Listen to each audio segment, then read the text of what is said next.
வணக்கம். இப்போ இந்த வீடியோ ப்ரெசன்டேஷனில் நம்ம MCX நேச்சுரல் கேஸ் மார்க்கெட்டில் இன்றைக்கி எப்படி ட்ரேட் பண்ணலாம் அப்படின்றத பற்றி பார்க்குறதுக்கு முன்னாடி நேற்று மார்க்கெட்டில் என்ன நடந்தது, நம்ம என்ன எதிர்பார்த்தோம் அப்படின்றத பற்றி பார்க்கலாம். நீங்கள் பார்த்துட்டு இருக்கிறது நேச்சுரல் கேஸோட 7 நிமிஷம் கேண்டில்ஸ்டிக் சார்ட். இந்த கேண்டில்ஸ்டிக் தான் நேற்று மார்க்கெட்டோட ப்ரைஸ் ஓப்பனிங் 206.5 பக்கமாக ஓப்பன் ஆகிருக்கு நேச்சுரல் கேஸ் மார்க்கெட். நம்ம என்ன எதிர்பார்த்தோம் அப்படின்னா 208.6க்கு மேலே போனால் பை பண்ணலாம் அப்படின்னு நினச்சிருந்தோம். ஆனால் ப்ரைஸ் ஓப்பன் ஆனது சைடாக மூவ் ஆகி 208 வரைக்கும் போயிட்டு அதுக்கு மேலே போகல. அதனால் ட்ரேட் எதுவும் இல்லை. ஆனால் அதுக்கப்புறம் தொடர் சரிவை சந்திச்சு 203 வரைக்கும் வந்து 203.4 க்ளோஸ் ஆகிருக்கு.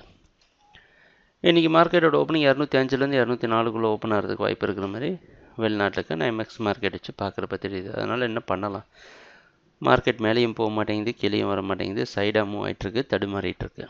சரி, கொஞ்சம் ஓரளவு ரிஸ்க் எடுத்து கொஞ்சம் வித்தியாசமான ஸ்ட்ராட்டஜி ஏதாவது போட்டால் தான் இந்த இடத்துலேருந்து நம்மளால் ஓரளவு ட்ரேட் பண்ண முடியும். முதல்ல செல் பண்ணலாம். செல் பண்ணி மார்க்கெட் டவுன் ட்ரெண்டுக்கு சாதகமாக இருக்குன்ற எண்ணத்தில் செல் பண்ணலாம். எதனால் அப்படின்னா, நம்ம மார்க்கெட் மேலே போக முடியல, அதனால் போகிற மார்க்கெட்டாக இருந்தால் ஓரளவு மேலே போயிருக்கணும், போகலை.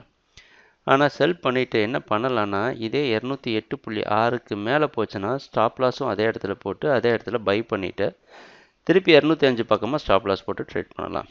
இதை தான் ரெண்டு பக்கமும் ட்ரேட் பண்ணலாம். முதல்ல செல்லிங்கில் ஆரம்பித்து அதுக்கப்புறம் பையிங்க்கு மாறுறது.